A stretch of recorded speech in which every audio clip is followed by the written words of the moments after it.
I passed my driving practical test in one sitting. As you can see, there are 5 key areas I'll be showing you that you have to concentrate if you have to pass your driving practical test in one sitting. There are other areas, but I'll be showing you the 5 areas which you have to concentrate if you want to pass your driving practical test in just one sitting. If you find this video interesting, please don't fail to like, subscribe for next video. Speeding is very crucial when it comes to passing your practical test. Every road in the UK have their speed limits. Depending on the road you are, there are roads, some roads that have 20, some that have 30, some have 15, as the case may be. Please look out for the road markings. Look out for the speed limit, either on the floor, as you can see from this image here, either on the floor or on the traffic lights beside the road, or there's a sign. Look out for the sign. Make sure you don't go above or below the speed limit, because this is what fails most people. They don't look out for speed limit. They assume that this road should be 30 while it is 20. Some of them assume that this is 20 while it is 30. So make sure you look out for the roads speed limits for each roads as you're doing your practical test. When it comes to schools, the speed limits for most schools is 20. Now there are some schools that might have 15 or 30, as the case may be, but most of the ones I've seen is 20. So look out for 20. When you get to school, make sure your speed limits are 20. The examiner wants to know if you know the speed limit to apply at every particular road you approach. So be very careful when it comes to speed limits. Okay, look out for them on the floor, beside the roads, the traffic light. There are some signs you have to see that this is the speed limit for this particular road. The next thing we have to look at is peep and creep.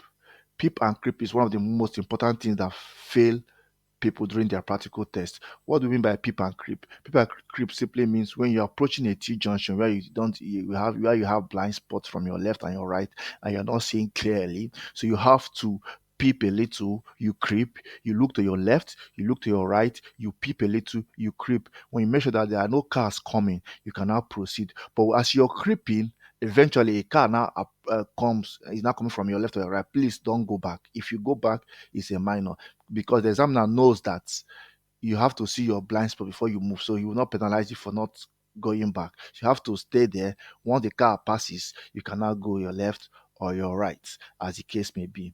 Please do not forget this aspect. I want to show you what I mean by that.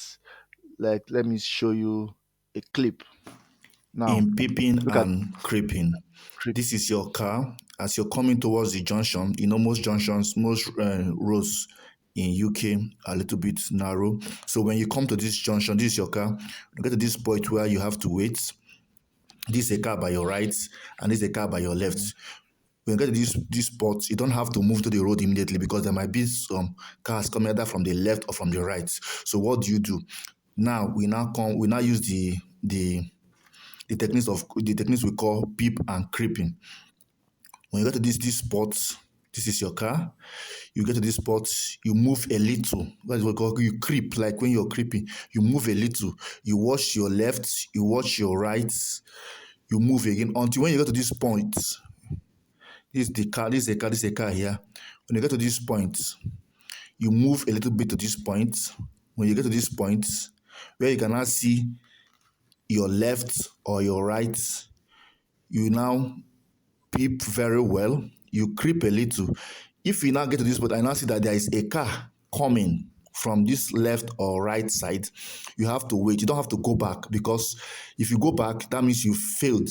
But if you have to wait there, then someone will know that yes, you know what you're doing, because you have to see clearly before you move. So once you go to this point and you see that there are cars coming from your left or your right, you have to wait there. You don't have to go back. Yeah. But if you try going back, you failed. So you have to stay there.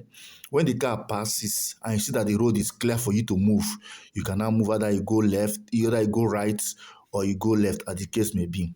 This is how we pass creeping and peeping practical tests.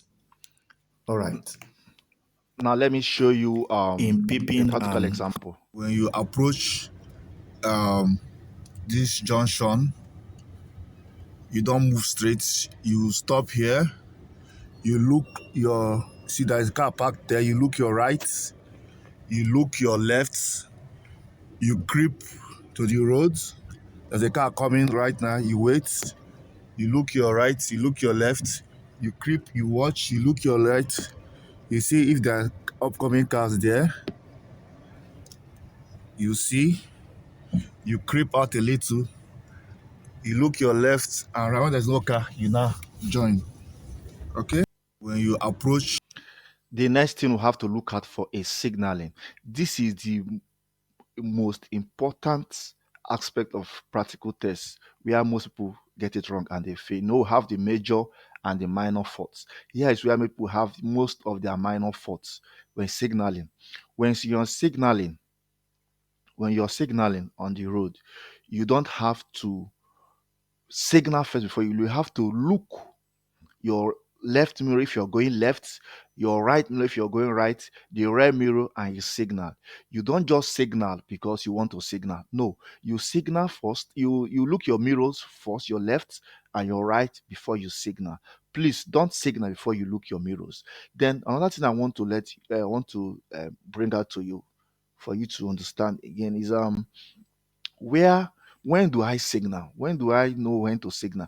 When to signal is most of the roads we have we have the dotted lines. We have 1, 2, 3, 4 points dotted lines. Before you signal, make sure you go to this point where I mark good. This point I tick this point I ticked this circle here. This is the point you now check your left mirror if you're going left, your right, your rear mirror in a signal. This is the point. You don't signal at this point where I have X, where I tick X. You don't signal. If you signal at this point, it might be a minor fault or if not a major fault. So you have to start from this point. Why start from this point? Because if you start earlier enough, the cars behind you might think that you're going somewhere to the left before the junction or the right before the junction. So they will not know where you might keep them in confused states. So that's why the lines are marked. So when you get to these points, you now start signaling. Check your mirrors, your left, your right, your rear mirror, and now signal. Please do not signal at this point I marked S. Do not. If not, you failed or you have a minor. And by the time you keep on accumulating your minors, you're accumulating them, you will you will tend not to pass your practical test. Now, what is the next thing? The next thing that causes most people to fail during their practical test is what they call the pedestrian crossing. We have people fail because they don't know how to cross the pedestrian crossing. Now we have two types of pedestrian crossing. We have the pelican and the zebra. What are the difference? The main difference between pelican crossing and zebra crossing is that the pelican crossing are controlled by traffic lights. These pelican crossing are the ones we have when you go to the crossing. There are traffic lights. When you get there, slow a little bit, you you proceed when the traffic light is showing you green, but you stop when it's showing you red.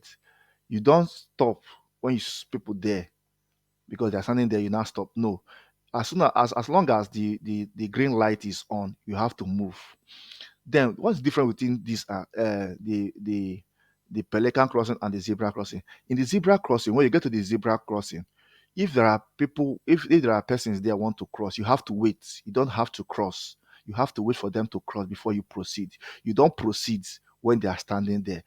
The examiner wants to know if you know the difference between the pelican crossing and the zebra crossing. We have other pedestrian crossings about the UK. There are a lot of them, but the two major ones we are looking at today is for the pelican and the zebra crossing. Please, when you get to a pelican crossing, don't stop. As long as the green light is on, it's your right of way. You have to move. But when it gets to the zebra crossing, you have to stop.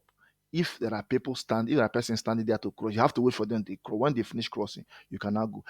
During your test, if you get to a pelican crossing and people are standing there and you wait for them, you automatically have a minus or a fail. So try and note the difference between the two, the two of them. All right. Now let me show you an example of a, a pelican crossing. Now, this is a pelican crossing where we have the traffic lights. So, in this case, that is not showing red, you have to wait. But if it's showing green, you have to go because you're right of way. The people they have to wait for you. But when it comes to zebra crossing, where we have this beam, this orange beam here, you don't have to. cross, you have to wait for the persons that want to cross before you proceed. Because if you proceed, you automatically fail. But why in this case, you don't have to wait for them. You only follow the traffic light. When the light is green, even if people are standing there, you have to cross. So the examiner wants to know if really you know the difference between this and this. All right. The next thing we are going to look at now is the entering a parking bay. How do we enter a parking bay? There are a lot of ways to enter a parking bay.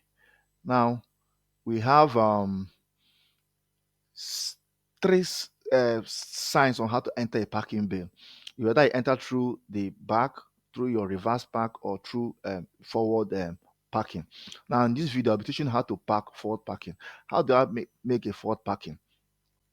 When you get to this point, maybe you're parking on this bay now. This bay, this is where your park. These are cars parked here. You want to park on this bay. When your side mirror, if you're going right, your side mirror gets to this line where this bay you want to enter, your side mirror, this place I mark this spot here. When you get to this spot where your side mirror has gone to this first line here, you now cut. You now have to turn your steering or the full swing. You now get to the um parking bay very smoothly. This is how to park when you're doing your practical test. And make sure that you follow the rules very, very clearly when doing your practical test, because you might end up failing if you don't follow them properly, as the case may be. Okay.